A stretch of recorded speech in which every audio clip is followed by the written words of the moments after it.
Okay, so business planning for 2021. Welcome officially. And we're going to be working today out of the short version. The short version workshop is what we're going to be working out of.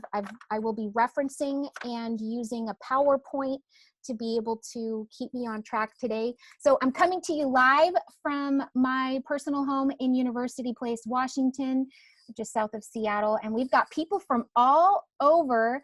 And if you jumped on and you haven't updated and renamed yourself, do that so that you can say your name and where you're from, because by the end of this, we're going to be talking about how you can be purposeful about making friends with people in the specific cities where we know that you have statistics that support migration patterns because of Keller Williams referral network. And if we've got time, I'm going to share my screen and show that. And we're going to get started. So I'm going to share my screen and make sure that we are looking at the same stuff together.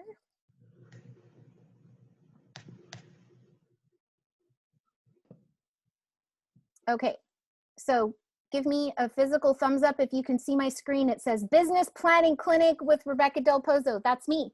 Okay, so here we go. First thing, put your phone on Do Not Disturb. We want to be fully present. You don't want to be that awkward person that gets sent to a breakout room and, you know, you're doing something you shouldn't. So put your phone on Do Not Disturb. We're going to fly through a ton of information. This is technically a 2-day class. We're going to shove it into like the next hour. Does that sound good? You have the workbooks that you can go back and do the more nitty-gritty details later. We're just going to do the highlight reel of what you've got to do to get your business set up for 2021. Sound good?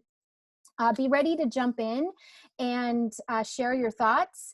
Any questions, use the chat box. I cannot see that when I'm in presentation mode, so Erin will be the one that's monitoring and muting anyone who's crazy noisy, and then interrupting with questions as we go.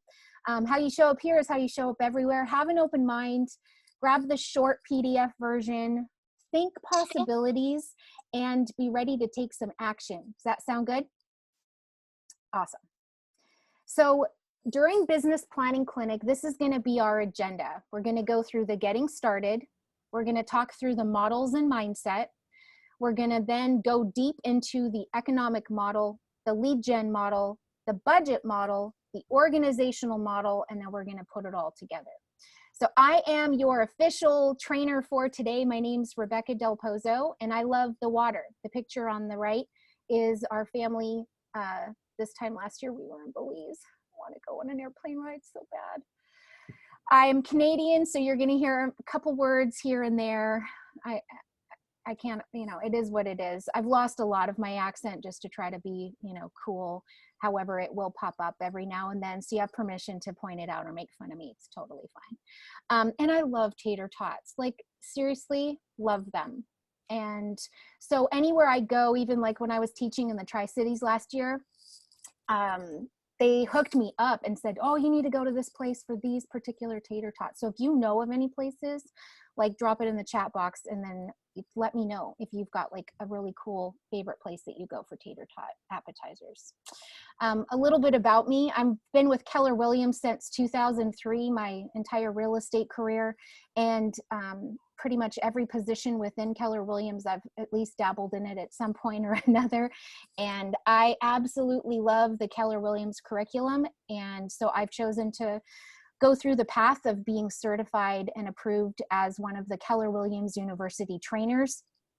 My husband and I have a real estate team here in the greater Seattle area, and there's a bunch of other things that that I've been working on over the last few years. This is where we're at. So this is Seattle, this is Tacoma, and I kind of live kind of like right in there in the center of the screen. So why am I passionate about this class? Let's just keep it real. If they look like nice people, share my 8th grade version of the story. Okay, so here's what happened. It's 8th grade. I'm in drama class. There's probably about 20, 25 people in the room. I was wearing red plaid shorts because that was cool back then. and they were elastic waist. And I got up to do one of my presentations for the drama class and was, you know, very expressive in how I was delivering the message. And as I went like this kid, who will remain nameless and I'm still working through forgiveness, came behind me and pantsed me in the front of the entire class. I was absolutely mortified. I turned as red as those red plaid shorts that I was wearing, and I just started bawling and ran out of the room and was like, seriously, can you hear it in my voice? It's like, don't want to go back there. I survived, had to go back to that class, and I loved my teacher, and she pulled me aside and was just, you know, so sweet. However, it was like a traumatizing moment in my life, okay? And fast forward, I'm in real estate. I've, you know, been running a decent business, and I end up at a Keller Williams event called Mega Camp. And I am walking through the halls and I see Brett Tanner. And at the time, like, I kind of, you know, I idolized him a little. He's like this mega agent, and he was like right there in real life. So I, like this giddy, silly girl, ran up to him, was like, hi Brett, I'm Rebecca Del Pozo, so nice to meet you, and I've come to this class and this class, whatever. He goes, oh great, nice to meet you too, Rebecca. He's like, how's business been this year? I'm like, great. He's like, awesome, so how many homes have you sold? And I was like, a lot. Like, awkward moment. And he's like, well, how many? And I was like, I think probably like, I don't know, like 30-ish, or, and I like shut down. And it was such an awkward moment where I felt like I'd been pantsed again. And it was, I didn't know my numbers. And I just was like, I'm really sorry. This is totally awkward. I said that to him, and I said, let me get back to you on that. Hope you have a great mega camp. See you later. And I'm like running to the bathroom like I'm back in 8th grade. And I just looked at myself in the mirror, and I'm like, I got to get this together. I went back to the hotel room that night, and I'm like, I'm never going to be in a situation where I can't talk the language of business, which is numbers. You got to know your numbers. They're important, because I think I'd resisted and thought, well, I don't want to refer to people as numbers, but the reality is the more numbers means the more people and the more families served. And so I got my numbers together, and I emailed him and apologized and said, I'm so sorry. Please see this attached multi-year trends. I actually had sold at that point way more homes than I thought. I was at like the 42 mark or something. My average sale price, I got the whole snapshot and sent it to him. And he then was like, that's awesome, way to go. And he's like, oh, by the way, here's a great book to read. So I'm teaching this class because this is something that we all have to learn at some point or another. And it's that we embrace the numbers, we've got a plan, and we work the plan. So let's get started. We're going to understand the power of the 5 fundamental models, how to create a business plan, and then you're going to execute your plan. So now what I want you to do is grab a pen, grab a blank piece of paper if you've got a notebook, or if you're using your printed workbook. I want you to find an open space where you can write. And I want you just to take a few minutes. I'm going to play some music, and I want you to think back over the last 12 months. And I want you to write down 5 things that you're most proud of. When were you at your absolute best? That's question number 1. And then question number 2 is, in 1 year from now, what would you like to be celebrating? So I'm going to find my music, and we're going to take a minute, and we're going to answer this question. Number 1 and number 2.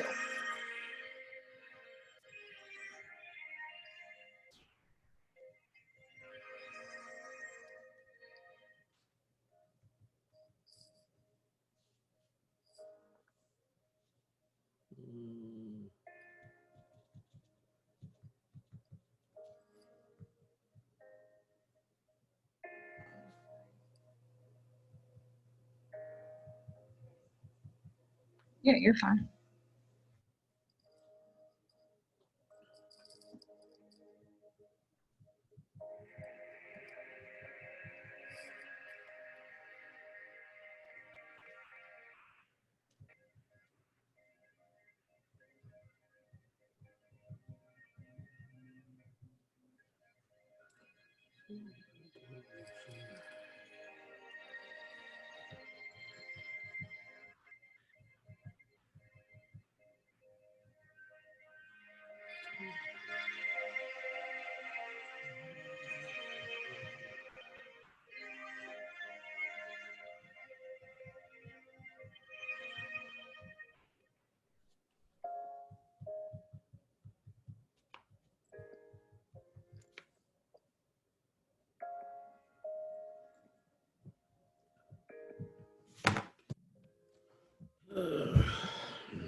Okay. All right, so let's come back together. And what we're going to do is I want you to, we're going to stop share for a second here. We are going to go into a breakout room real fast. You're going to make some friends. So make sure that you are ready to smile because there's people from all over. You're going to say your name and you're going to pick one of the 5 things that you're proud of to share with the group. And I want you to listen. I want you to respect each other as each of you goes to share one thing that you are proud of over the last 12 months that you were at your best, and then one thing that you want to be celebrating this time next year.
Rebecca.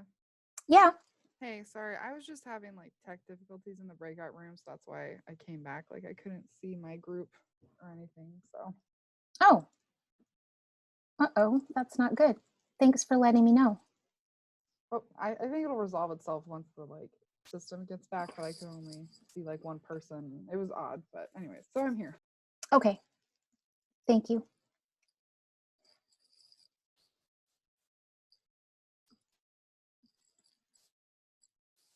Been leaving me in January. So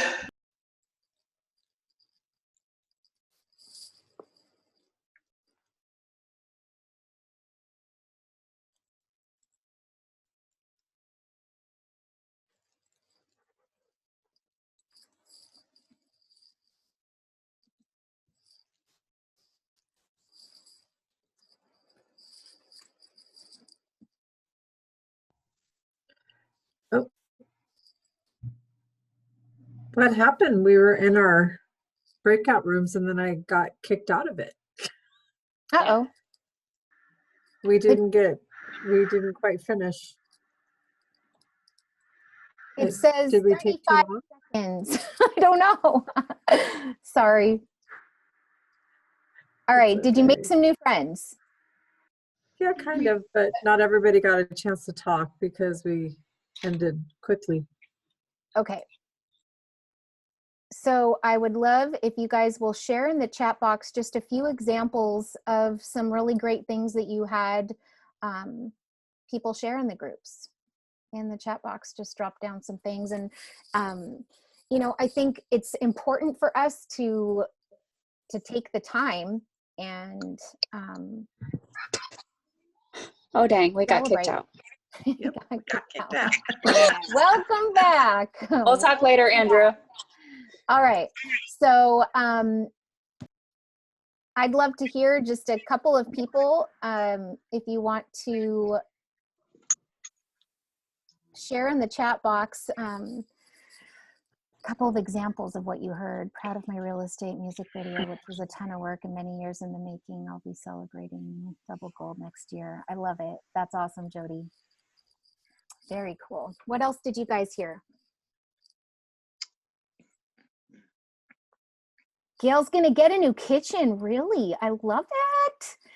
And setting a goal of 500,000 net for next year. Love it. Yes. Better delegation. Phase 2 of lead gen. Awesome. Awesome.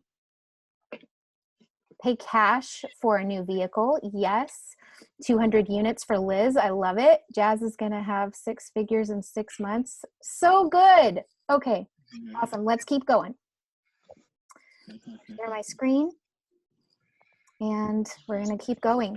So here's the thing is that in your packet, we're going to talk through a few of the different fundamentals, but ultimately we've got models we have to follow. Anytime you do something more than once, there needs to be a system behind it. There's got to be consistency in your business so that you can get a stable business, which is consistent business.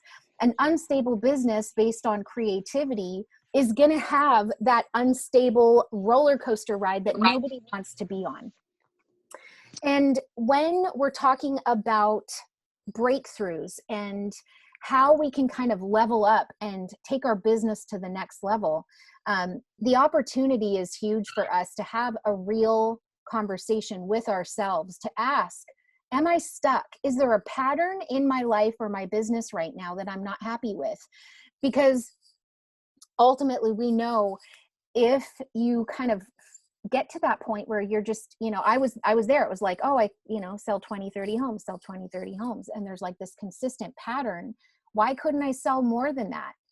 It was because I had to, 1, hire a coach. 2, I had to get some systems in place in my business so that ultimately I could stretch myself and 1, mentally visualize that it was possible to double my business. And I've got Liz to thank for that, because that was a powerful business planning session where I just was like, you know what, I'm sick and tired of hearing other people say, oh, I've doubled my business, or, you know, it's like, why can't that be me? And so what we're looking at on the screen here is that your natural ability is only going to take you so far. And then that pattern shows up. And sometimes you just don't even know what it is. You just kind of feel stuck. It's like just the same old, same old. To be able to then break through, you've got to have models in place and then improve those models. And then that becomes the floor. The ceiling that was kind of capping you now becomes the floor. And then you grow again. And so, you know, people say, well, I've already taken that class, or, oh, I've already learned that. Well, you're different now. You've experienced life in a different way. And so being learning based is a huge part of experiencing massive breakthroughs, because you realize that this class, even as it's been rewritten and you're different and you've got different numbers to look at over the last 12 months. So we're here because we want breakthrough to higher achievement in our lives and in our businesses. Now, you had homework to complete, and if you didn't do it, it's okay. You do need to do this though. You've got to just turn it all off, and you need to look at your numbers and be clear about what is the amount of money you need to pay for your lifestyle and get out of debt. What is your approximate business expenses, your average commission, number of listing appointments, number of buyer appointments, listings sold, buyers sold, how many do you have in your database, and your team consists of who. And if you don't have this information, Keller Williams gives you the opportunity to download your multi-year trends. And you should be looking at this on a monthly basis every time after they do transmittal, so that you can look and see where are their patterns showing up so that you can make adjustments. Think like a millionaire real estate agent. So turn with me in your packet to page 6.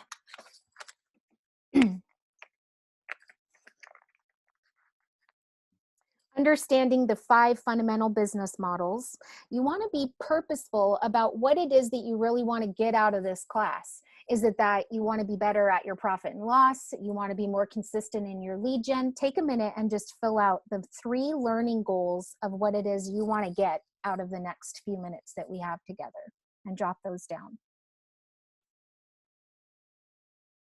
And then 3, how am I going to make it happen? Well, you've got to create a business plan, and then you've got to complete a business plan and commit to following the written plan.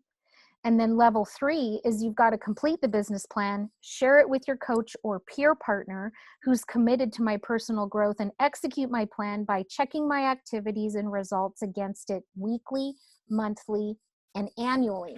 So I'm curious, let's do a quick poll.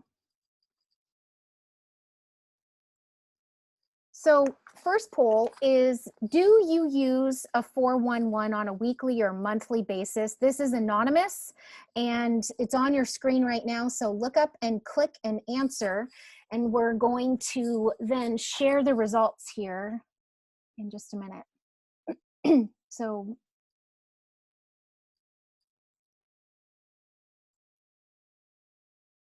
Hey, Rebecca. Uh-huh. The only choices are a what now? And no, I really want to. What if we are actually doing that? Where's I yes? love it. Yes. Thanks, Liz. Okay, like It's missing an answer. So okay. So Liz, do you use a 411 on a monthly, weekly basis? I do. All right. And so if you do, drop it in the comments. I do. Okay, hang on. Where's the comments? 83% say no, I really want to, and 17% don't know what I'm talking about. And that's totally fine, because that's why we're here today. One of the rewrites of this class is the importance of the 411 tool. And we're going to talk about awesome. So we do have some people that are using it, and we've got some people who aren't. And what's really cool about this is today's class is going to layer in how to build your own 411 tool. And we're going to talk about the details of it as we move forward. All right, here we go. So think like a millionaire real estate agent. Millionaire real estate agents are powered by their big why. They think big goals and big models. They think value and customer service experience. They're competitive. They're strategic. They think action and accountability. They think talent system standards, and they think knowledge and skill. Think persistence and resilience, and think profit. And so on page 7, you have an opportunity to be able to write down what your big why is. And what is it? What is it that fuels you? What is it that you look at and consider a non-negotiable? Like, this is going to happen. This has to happen. And so it has you write it down here. The big why then powers the big life. One thing all high achievers have in common is that they are working for a big why. And if you have a hard time articulating it, reach out, because doing a 5-year motivational conversation with a coach is kind of where breakthrough can come, and how to articulate exactly what your big why is. And shameless plug, that's going to be a part of Quantum Leap. I'm going to be teaching the class next month. And it's empowering when you can get to a point where you kind of just get that clarity of, this is me, this is my story, this is how I was wired, embrace it, and then create what your mission statement is. And so millionaire real estate agents set 1-year net income goals. And there's a really great tool. We're going to drop it into the chat box. I've used this numerous times during COVID, and it's the Kick-Ass Guide to Goal Setting. And many times it's just whenever you need to force yourself to slow down, put some quiet music on, and just give yourself thinking time. This is an incredible, quick little 9-10 page, and it's just a workbook of how you can take your someday goals and break them down into your 3-year, your 1 year, and then put it onto your 411. So we're going to drop that into the chat box. Rebecca, there is a question in chat about where to find, Andrea was saying she can't find I think she's talking about the 411 anymore in Keller Williams Access. You're going to have a sample in the packet. The workbook packet comes with one for business planning. So, yep. And then I've got a blank copy that I can share. If you can't find it, just email me. So Quantum Leap is next month, the 6th of November, and this is for the adults. There's a kids version as well, but it's ultimately how you can develop your roadmap for life and really get purposeful about your mission statement. So we'll drop the Eventbrite if you haven't signed up.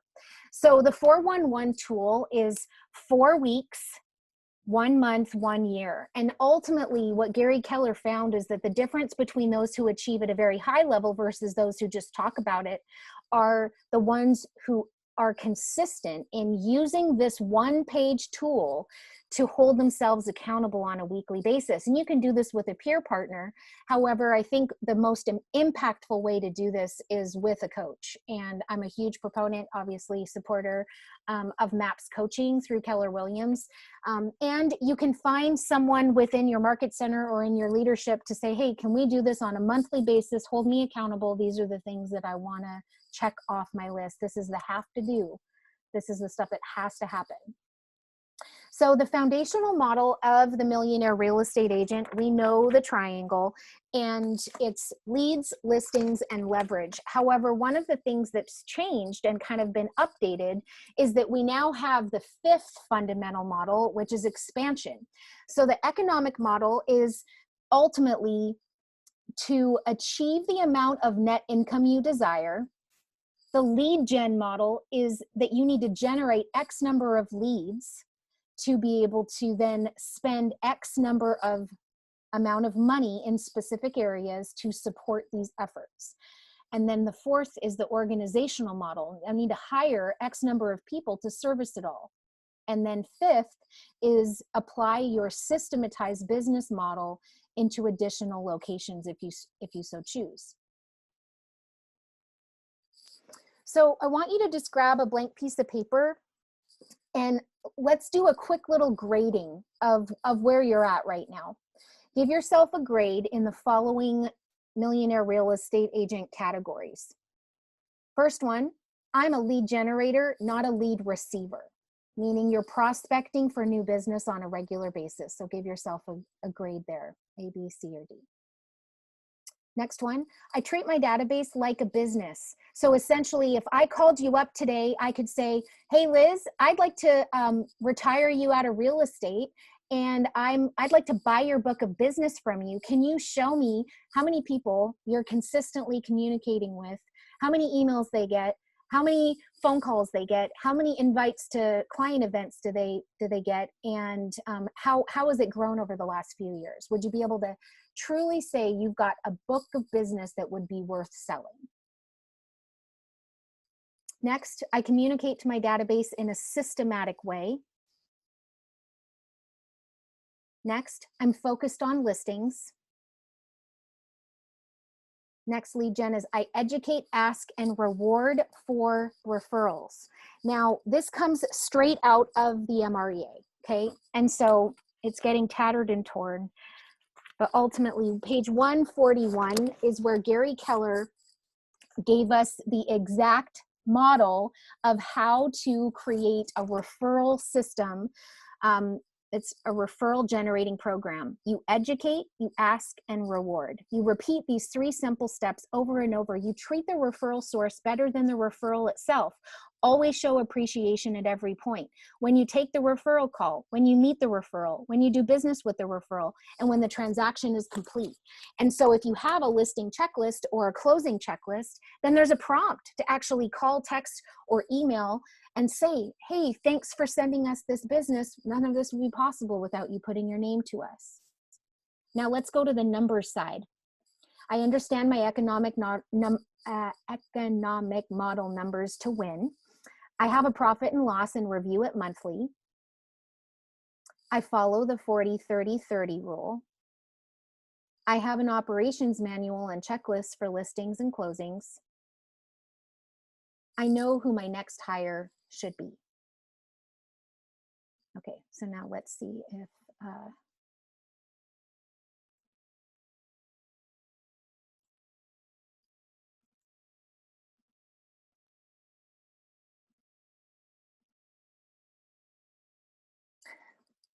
let's see if this works. So let's take a quick minute and answer the question on your screen. Do you have a profit and loss statement that you review monthly? And if you don't, totally fine. We use Mitch Palmer Bookkeeping, and we can drop his contact information in the chat box later on, or if Erin, if you have it available.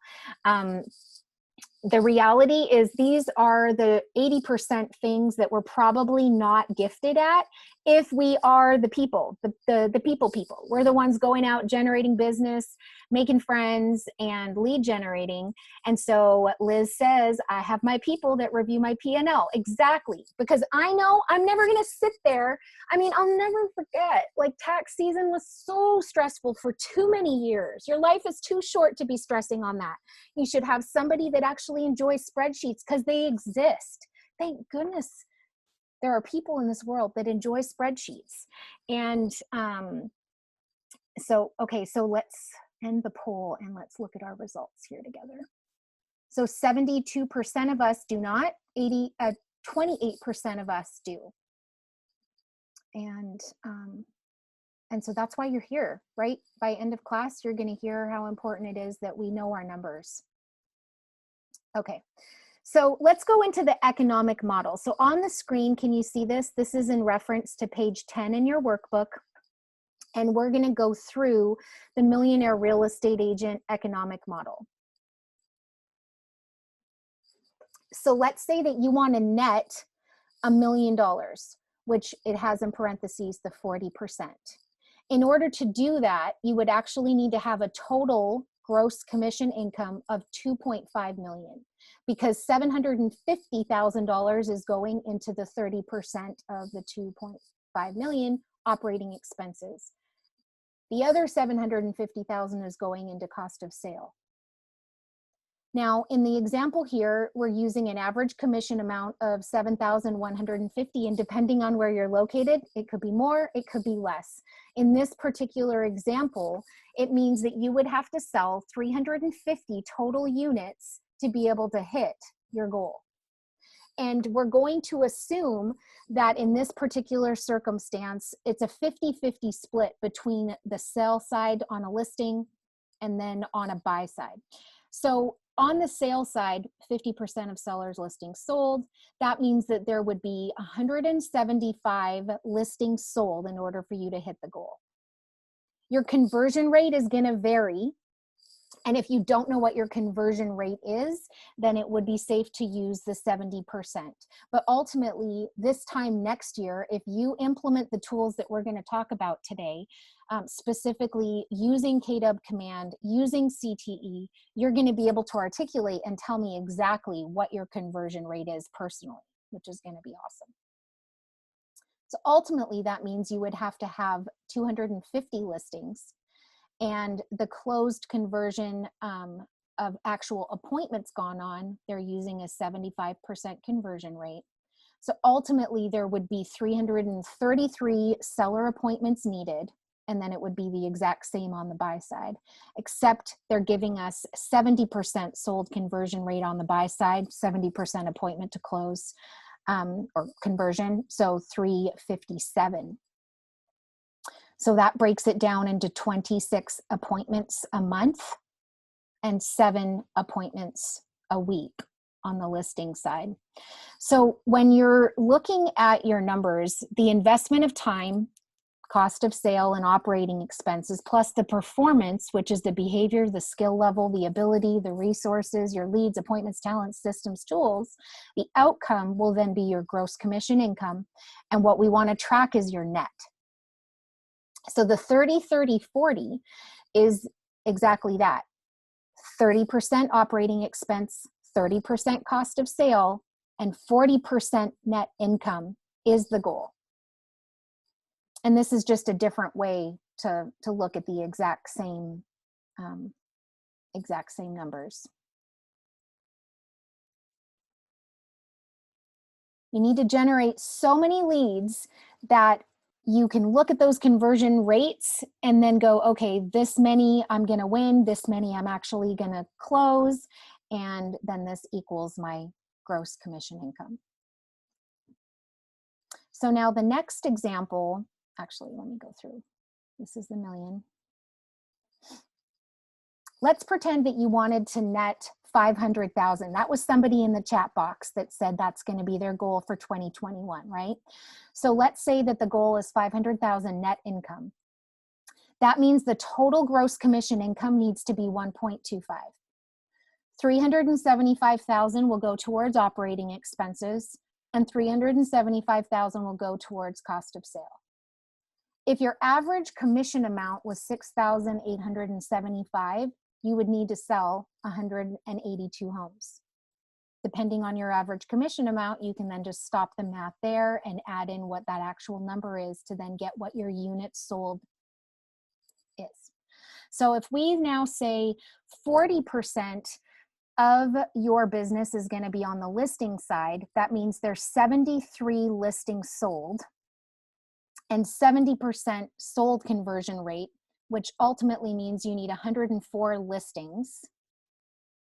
At 80% appointment conversion rate, total seller appointments needed would be 130. And then we break it down on the buy side. So ultimately, it's breaking it down to say this is how many appointments you would need a month, so 11 on the listing side, and 3 listing appointments a week to hit the goal. On the buy side, it would be 5 a week. And when you look at numbers like that, has anyone ever gone on 3 listing appointments in a day? It's amazing. It's empowering. Liz, how did you feel? Can you unmute yourself and tell us, how do you feel after you've done 3 listing appointments in one day? Exhausted and exhilarated. Mm-hmm. And do you and feel I like feel tired of saying the same script over and over and over. And it's a groove though, right? It just kind of like just falls out of your mouth because you have literally memorized, internalized, and personalized your script. Yeah, been saying the same thing for about 6 years straight. And does it work? It does. I want to revise it because I'm so tired of it, but I'm like, it works, so I'm not changing it. Well, then you can take a couple of key words and challenge yourself to like find a synonym to be able to just, challenge yourself, gamify it. Or just do it in a different order. There you go. That's awesome. Thanks. Okay, so it's your turn. On page 19, you have the blank. So if you look on page 19, you've got a blank version, and it's walking you through how you can then go in and start doing the math for your own specific number. And then on page 19 and 20 in the packet. And you can go in and start calculating out what that actual number is going to be for your personal business.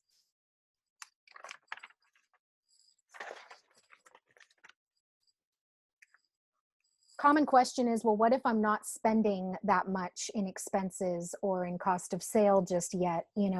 Totally fine. It's just, this is the model. And the whole point is, if you've got more profit coming in than 40%, more power to you. Many agents just don't treat their business like an actual business. And the biggest part of this is knowing your numbers.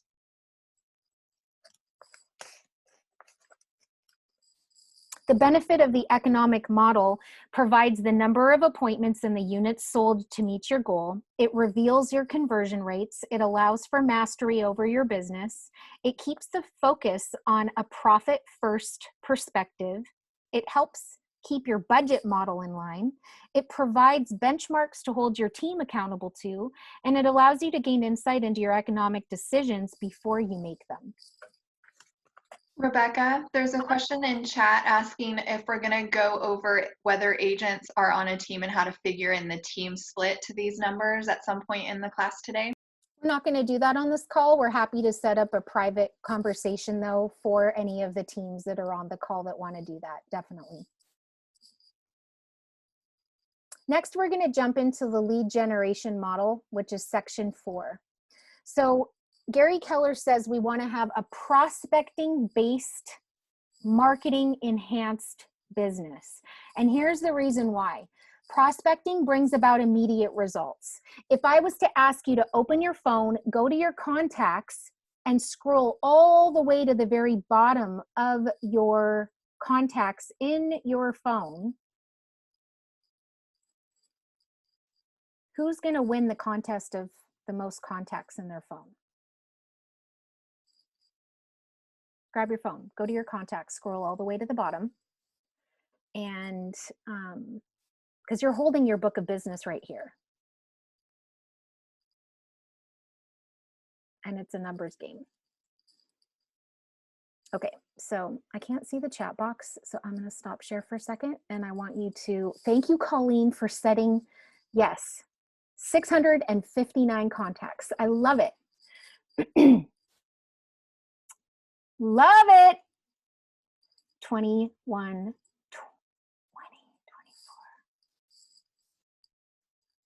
24. $553. Awesome. And what's cool about Command is you can literally sync it to take all your contacts into Command so that it logs and awesome. I love it. You guys have some really good numbers. This is your book of business. You just need to call them. You just need to text them. You just need to reach out. So prospecting means very little money versus the marketing, which is more expensive. So the prospecting is proactive, it's time intensive, there are long-term results in the marketing, it's passive, and it's money intensive. And so if you're wanting to look at increasing business, prospecting is where it's at.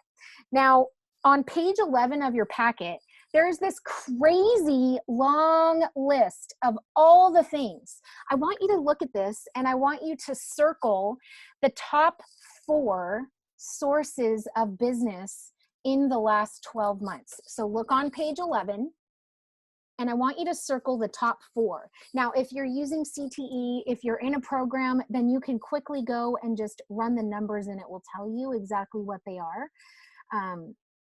And it will tell you where that source of business came from, whether it was a sphere of influence, if it was an agent-to-agent referral, if it was a for sale by owner, just listed, just sold postcard, charity volunteer work, banks, builders, teaching, speaking opportunities, open houses, seminars, contests, client appreciation events, yellow pages, billboards, grocery carts, moving vans. So what are the rule of 4 is that 82% of your business is actually going to come from 4 sources. And I'd be curious, what are yours? What are your 4? What are the top 4 sources of business right now? Put it in the chat box.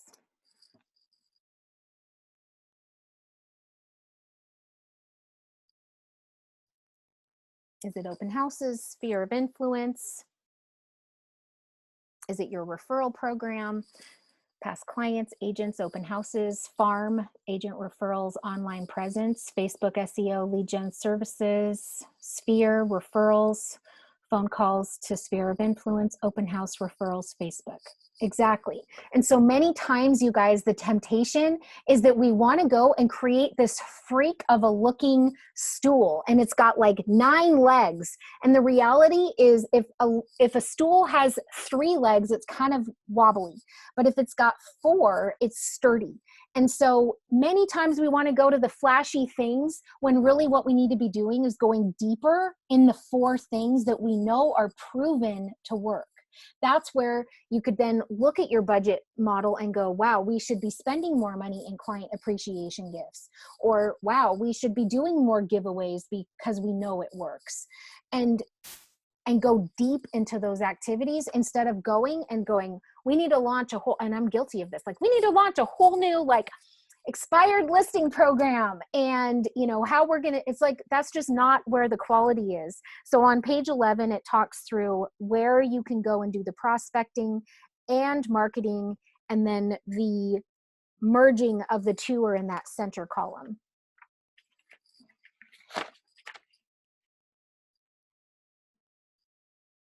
Okay, so the database model is that you're going to lead generate, you're going to capture these leads, and you're going to do that by prospecting and marketing. Step 2 is you put them into a powerful database. Now at Keller Williams, we've got it, it's KW Command.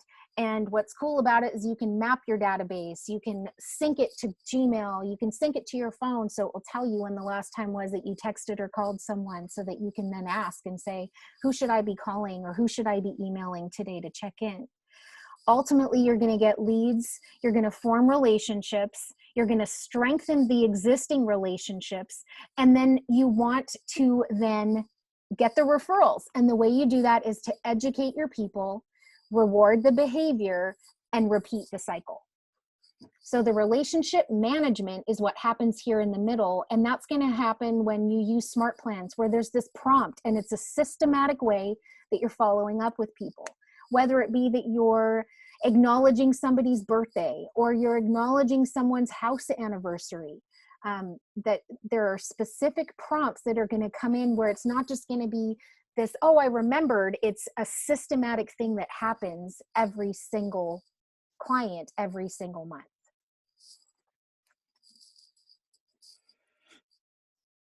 So from MREA 1 to today, there have been a few changes, but ultimately what it is you want to saturate, which is the 19 to connect.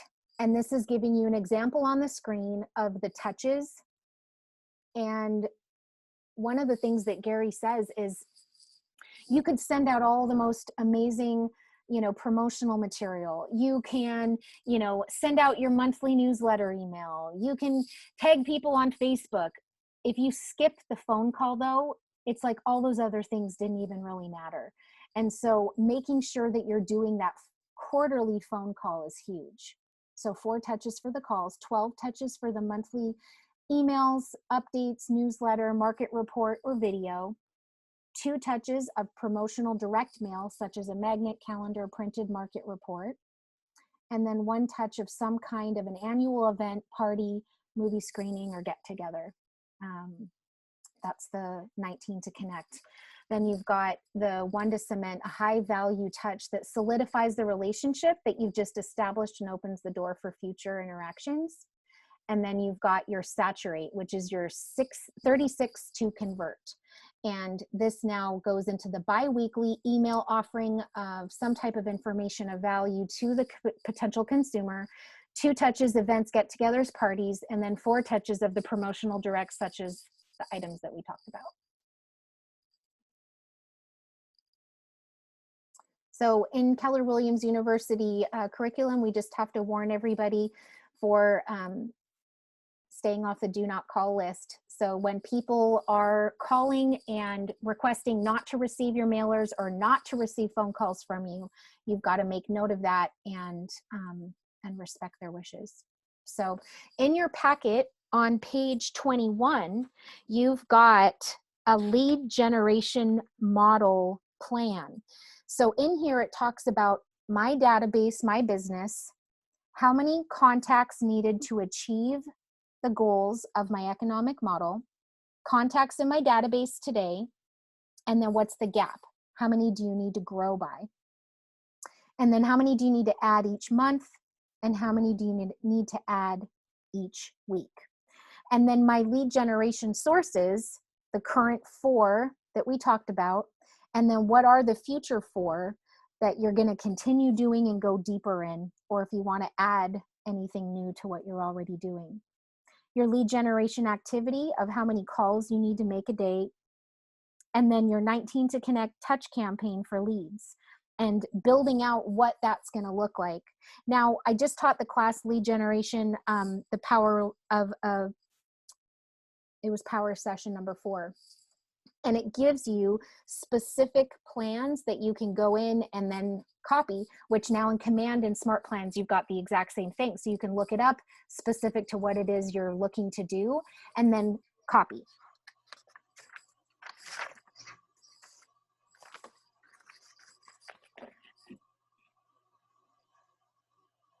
Okay, so now it's gonna prompt us to stand up. All right, so let's do that. Let's stand up. Let's take a quick break. And we'll be back in 5 minutes.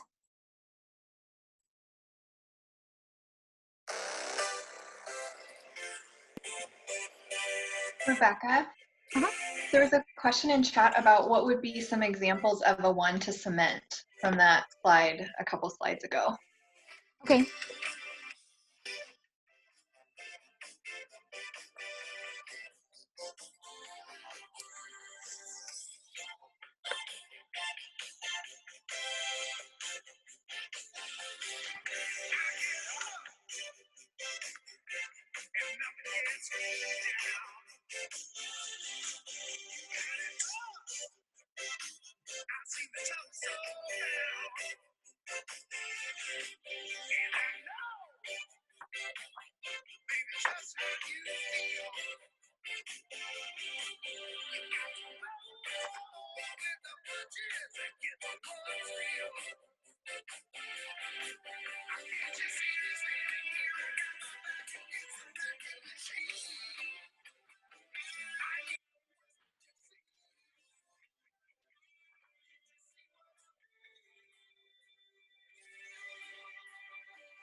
All right, so let's come back together. And one of the questions was, no,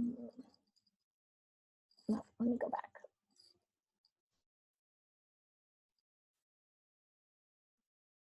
Okay, so one of the questions was, what would an example be of a one to cement?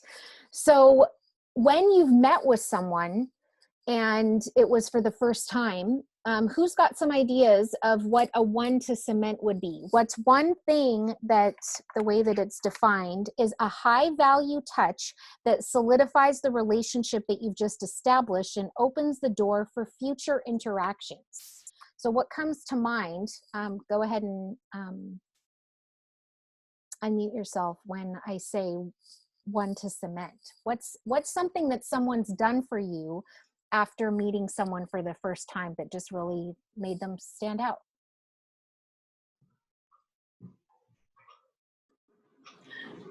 Hey, it's Andrea. I was actually thinking after like I do like a buyer presentation or a listing, I send a thank you note, like a handwritten thank you, like look forward to helping your family. Because a lot of the times people aren't ready to sell right now, but we're setting that up for maybe 6 months or what that looks like. So just keeping that open communication open that way and appreciating that they welcomed you into their home. Absolutely. That's a great example. Thanks, Andrea. Good to see you. And yeah, and so I'm here. that's definitely something that says, I thought about you after this, and I took the time to pick up a pen and find a stamp and put this in the mail and just say, hey, it was great to meet you. You know, other examples are gifts or leave behind gifts or things that you could send later of just, it was great to meet you. Anyone else want to share? Have you received something memorable? Okay, Leon's got an idea in the chat box. Thank you for meeting with me today. Bomb video. Absolutely. That means you took the time to send me a personalized message of maybe something that you enjoyed getting to know about me, or, you know, something you appreciated about my home or whatever it is. So that's a great example, is a personal video that just says, hey, it was great to meet you, or thanks for having me over. Definitely. Yeah, and the nice thing behind doing that is it also tracks the opens. So when you turn around and they open it several times, because the bottom line is you're trying to come across more personal and personable. You want a relationship, not just I'm here to sell something, sign here. So when you turn around and try to, you know, I would say inject humor, but you have to inject yourself into that. If you're not funny, don't try to be. Come across as you, be genuine regardless. Yep. And then just send it out to them, and you know, it's about the relationship. Absolutely. I love it. That's great. So thanks for sharing. Now, remember, we're working out of the short version of this workshop packet that's a 2-day class, right? The 137 thick packet, write down page 4.15. On page 4.15, this is where the mathematical equation of how big your database needs to be will walk you through putting together your personal numbers on that. So it says, you know, you've got 500 contacts in your database, and they receive 36 touches a year. 6% of people in your database will buy or sell each year, which is a rough calculation based on the home ownership rate of 64%. And the statistic that on average, people move every 9 to 10 years. So you will want to go in and dog-ear this page, the 4.15 from the large packet, because it will walk you through what your personal database number needs to be in the new year to hit your goal. Now, the other thing in here is just talking about the best practices for lead generation. Number one, you need to lead generate every day. If you really truly want to build your business, it should be time blocked for at least 3 hours. Now, not 3 hours of making calls and texts and whatever, but purposeful, uninterrupted. I'm doing something to add people or go deeper in relationship with the people that are already in my database. 2, time block for lead gen in the morning. 3, the 3 hours consists of preparing the call lists, practicing your scripts, and getting ready. Then you take action, which is the call, text, email, social post, door knocking, note cards. And then you maintain, so the follow-up on any commitments that you've made to people, the sending of notes, log your interaction at the end of the day into your database. That's on page 4.17. Now, what's really cool is that you can leverage KW Command to help you with a ton. You can look and see how healthy is your database. Are there specific contacts that need more information added? You can enter the source of that business so that at the end of the year, you can go and look and see what those reports say. You can add crazy tags, right? We were talking about this in class earlier, like redheads, people who have kids in gymnastics, people who love boating. You can go in and tag people in very unique ways so that when you have a blog post specific to that group, you could then send it just to that group, not to everyone. Or it's, I don't know what I said earlier, it was kind of goofy, but it's just like, oh, because, you know, this client commented that they love the poppy seed muffin. That's right. And it's like, we'll put that as a tag. And then all of a sudden you find this really cool poppy seed muffin recipe and you send that to the people that like poppy seed muffins. So you have campaigns that can set up your social posts, that can send out your emails and direct mail and paid ads on Facebook. You've got Designs, which Designs is a library of over 1,400 ready-made templates to point, click, personalize, and go. So you've got the consumer website, the consumer facing website. You've got your neighborhood nurtures where you can actually go in and see when was the last time they clicked on your website. And then you can be the stalker to be able to, oh, I just so happened to, you know, wanted to check in and see how you were doing, because you've got the ability to see what it is they're doing. So, all right, got to keep moving here. Budget model. So on page 12 of your packet, the short packet, you've got the budget benchmarks by gross commission income. Budgets are the planning tool. You got to create them annually, and then it projects expected returns and cash flow. Restrain the gain. Now, your profit and loss is a management tool. You want to review it bi-weekly or at least monthly. It shows actuals versus what your projections were, and you can adjust to be able to win and stay on track. Number one, invest, don't spend. Number two, practice accountability, not accounting. And in your workbook, you can actually see where it's giving you best practices for salaries, best practices for listing management, general prospecting and marketing dollars under the lead gen, and then your occupancy, education, coaching. And so if you don't have the Millionaire Real Estate Agent chart of accounts, we're going to attach that. It's an Excel spreadsheet. If it doesn't work, we can always email it out to the group later. But Keller Williams has provided us now a new updated profit and loss spreadsheet, the chart of accounts that you can use. And it is specifically broken down into the cost of sales as well as the expenses. So listing management, services, marketing, signage. Like if I asked you right now, how much does it cost you to list a home? What would that number be? So how much does it cost you to list a home? So how much does photography cost? Are you including like personal time spent, or just as far as the other services involved? Just the actual money spent. Yeah, the cost of a listing. And so this is going to walk you through signage and, you know, the cost of the key box installation and all of those things. So you're going to have access to the profit and loss.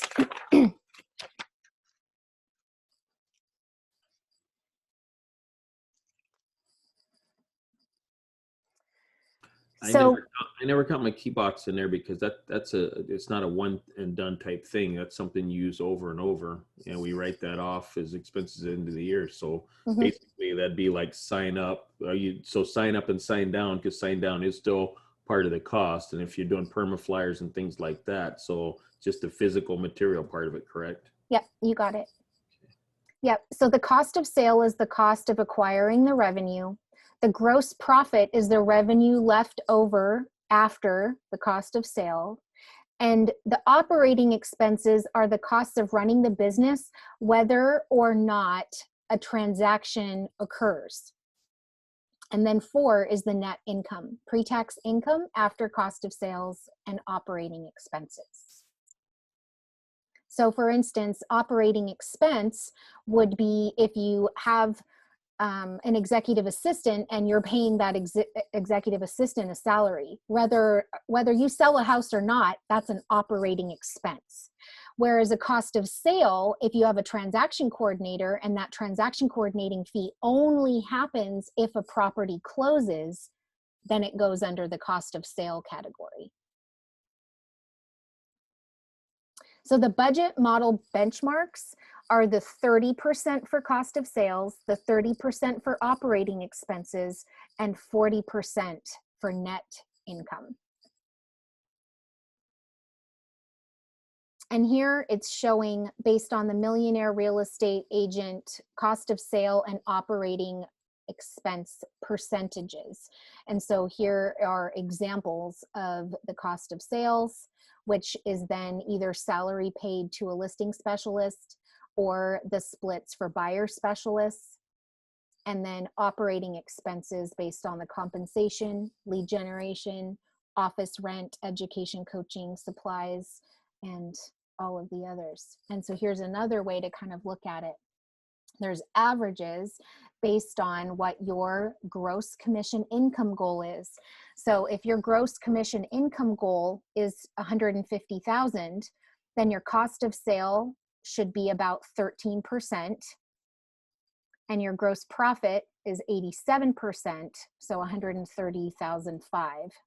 Your expenses are 57,000, 38%. So your net income is 73,500, which means you're actually functioning a lot higher when it comes to your net profit. That's 49%. Now, when you start adding, growing, then the numbers kind of adjust and you can see what happens here. So best practices are here on the right-hand side. You'll see the $1 million. And then if you wanted to have the gross commission income goal of the 2.5. So there's the 40, the 30, and the 30.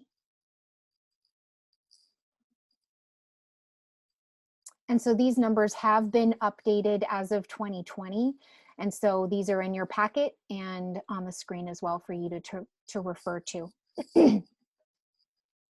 And then we were talking about the monthly profit and loss.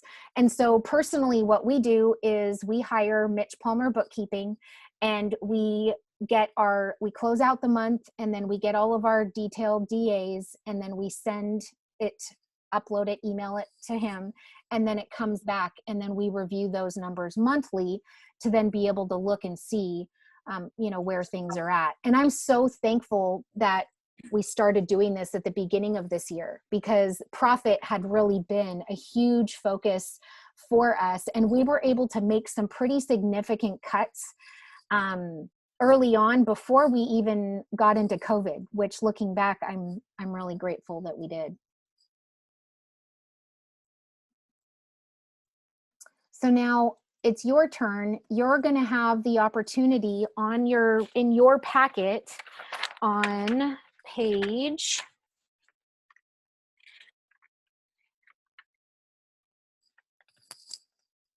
22 and 23, where you can utilize this, and then along with what we've added and uploaded into the chat box for the actual downloadable Excel spreadsheet. And then we also are going to talk about a few of the other tools, because if you don't want to necessarily use that, you can use QuickBooks or you can use CTE, which depending on what market center you're a part of is available for you as well. Okay, so let's talk about that. There's a few different tools if we just want to do some quick housekeeping to make sure that you're utilizing all the tools that can potentially help you answer a lot of these numbers questions.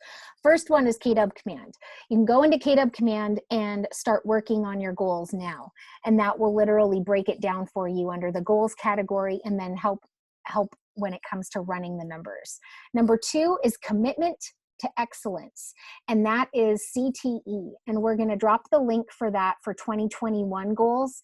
If your market center pays for it, there's an option to click my market center pays for it, and then you just put in what your market center number is. And then 3 is the spreadsheet that we just referred to, the MREA profit and loss.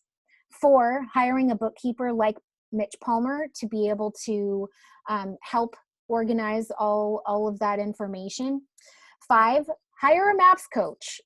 One of the gifts that you get from being a part of MAPS coaching is they are giving you a ton of tools, a ton of calculators, so that you can be able to track your numbers better.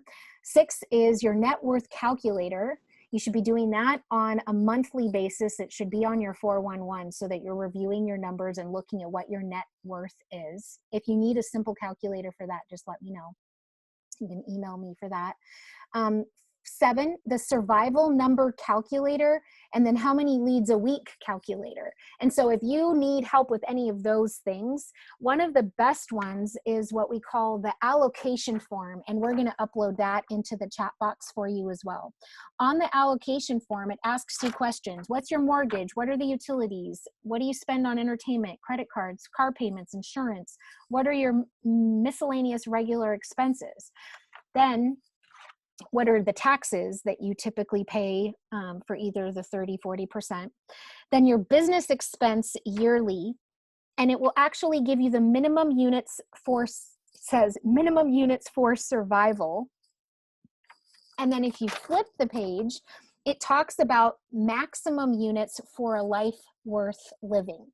And so based on your unit goal for the year, additional closings to hit the goal, and then how are you going to go and spend those remaining dollars, paying off debt, or paying off a property, or getting a new kitchen like Gail, right? You're going to go and literally write a list of how you're going to go and spend that money, and then you can take that and put that on your actual 411. So we will be dropping that into the chat box, and if you need help with any of that, let us know. Any questions before we move on into the hiring path of a millionaire real estate agent?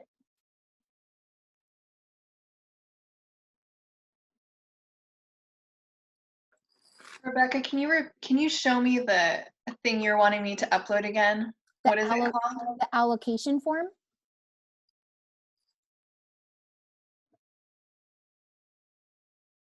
Okay.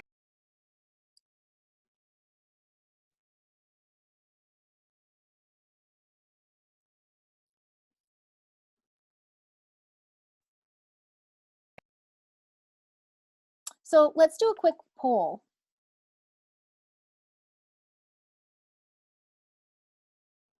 So do you use checklists for your business?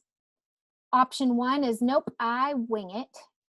Option 2 is yes, a system for everything. Or option 3 is sometimes I follow it.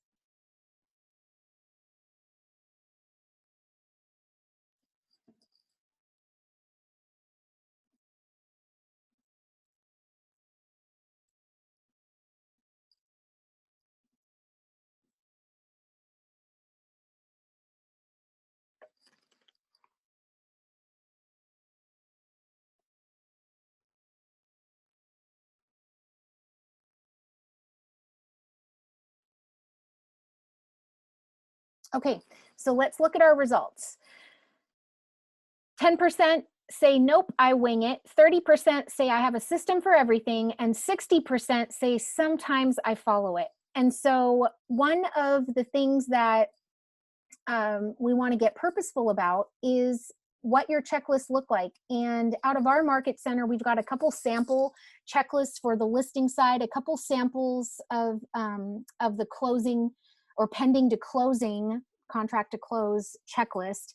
And this is just an example. This is not something that you can take and then use, as is. You've got to go in and you got to take the time to systematize, put together a checklist so that if someone calls you tomorrow and said, hey, Kate, I've got 10 homes to list and they're all yours, go for it. Would you be ready?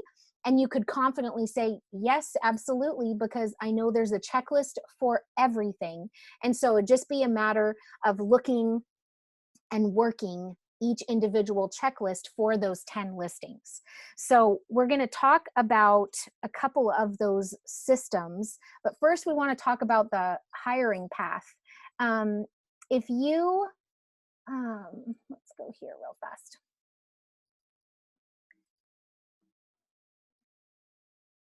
So the first level is areas of mastery is personal productivity, lead generation, capture and conversion to appointments, presentation to buyers and sellers to get an agreement, showing buyers and marketing sellers, writing contracts, negotiating, coordinating sales to closing, managing the money, mindset and vision. So if you don't have an assistant, you are an assistant. That's level number 1. You're doing it all. And so if you are an individual agent, I want you to start creating a not to do list. Look at the things that you're doing throughout the day and ask yourself the question, is this something that if I sat down and recorded myself doing it, someone else could do this on my behalf? Step number 2 is bringing on an administrative assistant. And one of the best ways to do that is to utilize the tool we call the Keller Personality Assessment. And what that is it's making sure that you've got the right people in the right seats on the bus based on their natural gifting. And so if you need a copy of a KPA, just let your market center leadership know. And the areas of mastery here are going to be hiring, training, and accountability. Until you have an amazing administrative person, don't hire anyone else. This is the model. So the question then is, when do you know when you're ready to hire someone? Well, the first one is, do you have a listing checklist? Do you have a contract to close checklist? Do you have an operations manual? If you're answering no to all of those, it's totally fine. I've got your back.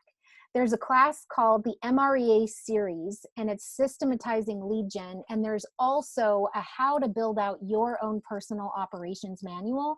And those are classes that we're going to be offering. And so just know this is not stuff that you're going to have to reinvent the wheel. There are outlines and templates that already exist that you can go in and utilize. And that's going to be stuff like, how do you want your people to dress on your team? How do you want them to answer your phone? What is your mission, vision, value, and belief system on your team?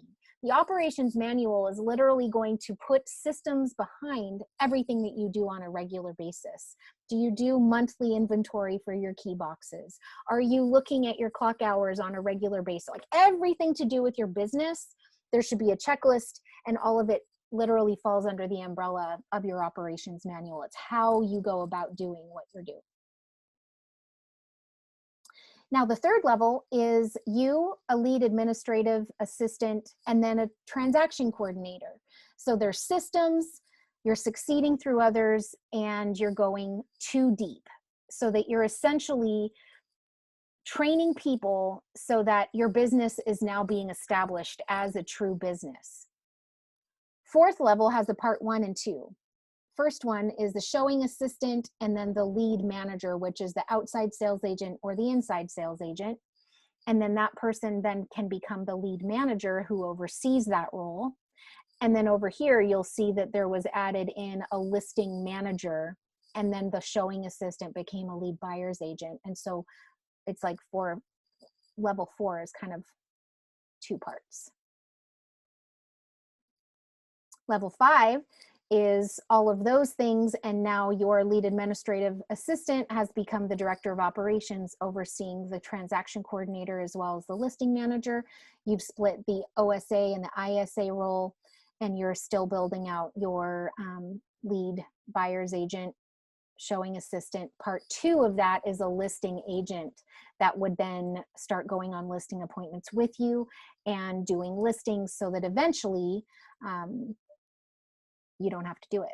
And the director of sales steps into the role so that they oversee the buyer and listing. So this is going crazy deep, and it's now starting to talk about expansion, if that's something that you want to work towards. So this is in your packet to review later. And whenever anyone's talking about 7th level, it's that you, as the rainmaker, have officially replaced yourself with a CEO who's running the team. Your job now is to cast the vision and then to hold the people in the positions accountable for the things that they are in direct responsibility for. So look at you, and then how many people report to you? It's the CEO. And then how many people report to the CEO? The director of lead gen, the director of operations, the director of sales, and the director of expansion. And so this is the organizational model of the 7th level.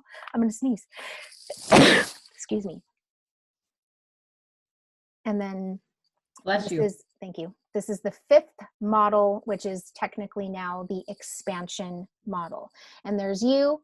You have your expansion hub, which is the lead gen system, your admin teams and systems, and then you can go in and start creating leads in different areas and now create opportunities for agents. And that's where you can then go and start expanding into different markets. So in your packet, you've got the opportunity to look at your organizational model on page 24, 25. And it says, what are my areas of mastery? And then rating yourself. And then what are your plans to improve or to delegate? You guys, sometimes it's just not worth struggling through. And I've done that way too many times where I'm like, no, really, I'm going to try to fix this report. And it's like, I should have just let someone who enjoys doing that do it, because I messed it up pretty bad. And it's just an honest conversation to say, what are my plans to improve or to delegate or to get help with? And then what's your future organization? So if we pause, we're running out of time. It is a matter of you now taking the information that we've talked about and building out your 411. And on page 17, you've got a really great start. So for the year, what is your annual net income goal? How many contacts in your database? How many sold units? How many events? How many listing appointments total? How many buyer appointments total? And then you break it down into monthly goals. And it gives you examples here of exactly how to do that. Review your budget model, create and review your profit and loss. And then what you want to do is you want to just fill in 1 week at a time, because every week then you're going to then see, did I go on the appointments, yes or no? And if I didn't, then it gets added into next week's numbers. So you only fill out 1 week at a time. And these are the things that have to happen in your business in order for it to grow. And because you're looking at this, you're being forced to look at your goals weekly or monthly, however often you're having your accountability conversation. And statistics show that those people who look at their goals more than the one time a year when they're setting them are more likely to actually achieve them. So I love the example of the 411 and the way that they're breaking it down. And then you can go in and start building. That's for your business. Then you can do your personal. So whether it be family time, health, and the other priorities in your life, you can add into your 411 on the right-hand side, whereas all the business is on the left. And then you've got a blank 411 that you can go in and write for yourself on page 18. All right, so tell me, of all the things we've talked about, what's something you've learned today? What's one thing that you've learned that you did not know before today's class? Or you can choose to share one thing that you're going to go do to implement in the next 24 hours in regards to actually business planning for 2021.